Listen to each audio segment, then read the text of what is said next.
اور ایک نوجوان کی خواہش ہوئی. جس وقت سجدے کا حکم دیا تھا سب نے سجدہ کیا تھا سوائے ابلیس.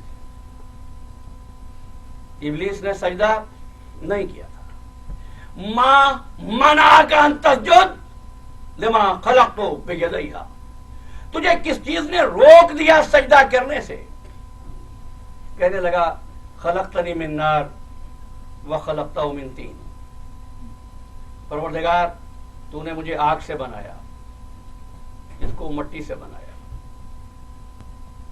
بس قرآن نے ابلیس سے یہ نہیں کہا کہ تیری بات غلط ہے.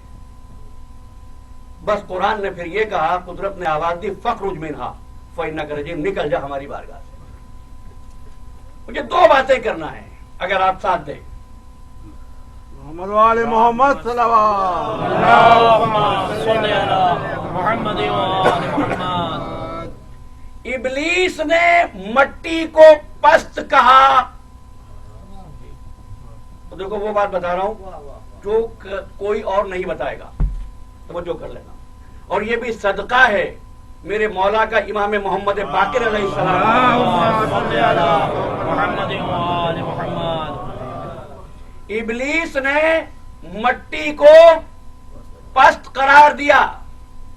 اب میں آپ سے کہتا ہوں جتنی لیونگ تھنگز ہیں، جتنے لیونگ کنگڈمز ہیں، موالید ثلاثہ ان کی لسٹ بناؤ. سب سے پہلے کون ہے؟ جمادات. زمین پست ہے یا نہیں ہے؟ پھر حیوانات، پھر ہے عالم انس. ابلیس نے غلط کہا تھا. رکنا، ابلیس نے غلط کہا تھا. ابلیس یہ کہہ رہا ہے میں آگ سے بناؤں اور یہ مٹی سے بنا ہے. میرے چھٹے امام جعفر صادق علیہ السلام نے فرمایا قیاس روز اول ہی سے باطل ہے، لیکن قیاس تھا کیا؟ اور میں ایک ہلکی سی ڈیفینیشن دے دیتا ہوں اپنے نوجوان دوستوں کے لیے، بزرگوں کے لیے نہیں، بزرگ واقف ہیں. قیاس کسی ناممکن امر کے ممکن تصور کا نام ہے. کسی ناممکن امر کے ممکن تصور کا نام قیاس ہے. یعنی آپ اس کو ممکن سمجھ رہے ہیں. اتفاق سے ہمارے برادر عزیز جناب حسن زمان صاحب نے آج ہی کچھ سوالات گفتگو کے حوالے سے کیے اور یہ گفتگو چل نکلی. مثلا آپ نے یہ وعدہ کیا کہ میرے پاس آئیں گے، آپ نہ آئے. اب میرے پاس آپ کے نہ آنے کے اسباب جو میرے ذہن میں آ سکتے ہیں یہ ہوں گے. آپ بھول گئے ہوں گے، آپ سو گئے ہوں گے، آپ ٹریفک میں پھنس گئے ہوں گے، آپ کسی وجہ سے سواری کو استعمال کرنے کے لائق نہ ہوں گے، گاڑی خراب ہو گئی ہوگی. یہ ہے ممکنہ اسباب. ناممکن کیا ہے کہ میں یہ سوچوں ہو سکتا ہے آج آپ چاند پر چلے گئے ہوں. تو ممکن نہیں ہے نا. اب میرے مولا فرما رہے ہیں پانچویں امام، ابلیس نے نہ صرف قیاس کیا، قیاس بھی غلط کیا. غلط قیاس کیا کیا اس نے؟ غلط قیاس یہ کیا، کہنے لگا میں آگ سے بنا ہوں، آدم مٹی سے بنا ہے. میرے مولا فرماتے ہیں کیا آدم آگ سے بنا تھا؟